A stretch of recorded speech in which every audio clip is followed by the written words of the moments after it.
If you're ready for your next poet, let me hear you say yeah. Make some noise, y'all, for Frankie.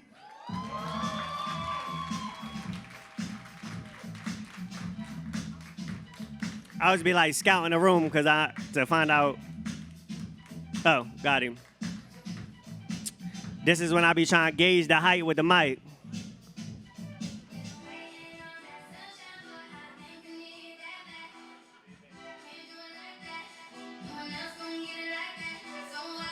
Hey, how's it going, y'all?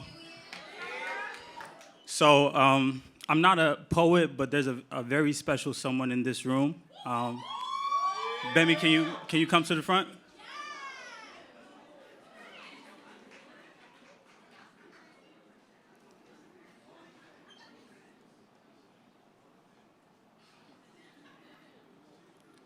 Where you at?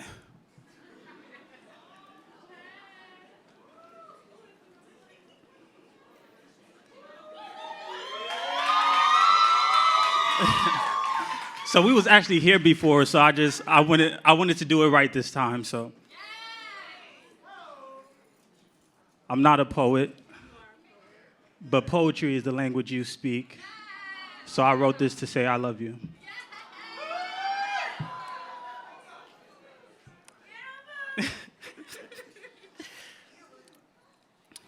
I was invited into your presence by the glow of your golden brown skin, my little puff puff.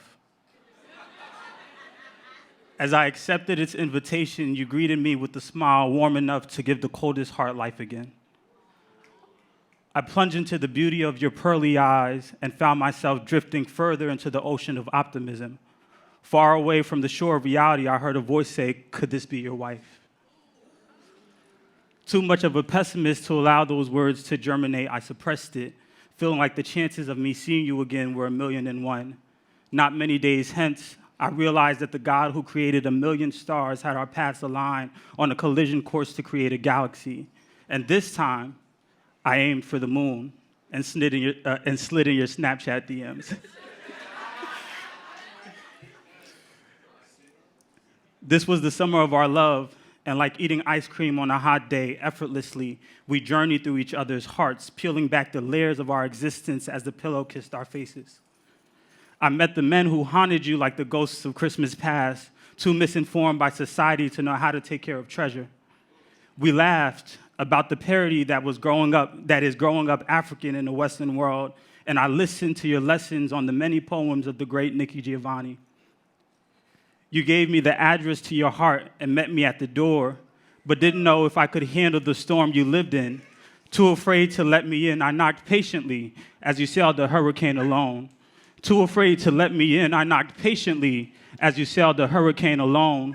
Too afraid to let me in, I knocked patiently as you sailed the hurricane alone. Don't cry. You're gonna make me cry up here.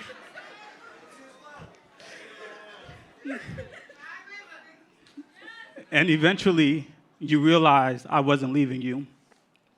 We set sail not knowing how to calm the storm that would arise, but my chest became your bunker, and my arms your blanket as we trusted in our God who has enough power in his throat to say to the waves, "Peace, be still," and they obey.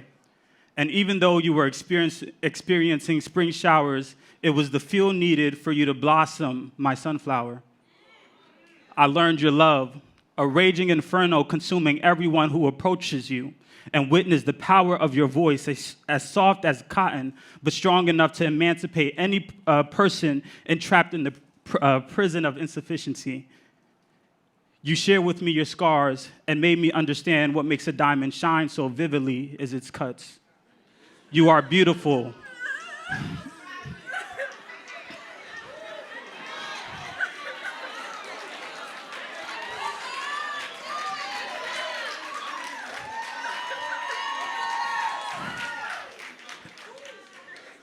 Every part of you a handcrafted work of art, a portrait of freedom that has yet to be displayed, my own personal Mona Lisa, whom I observe all day.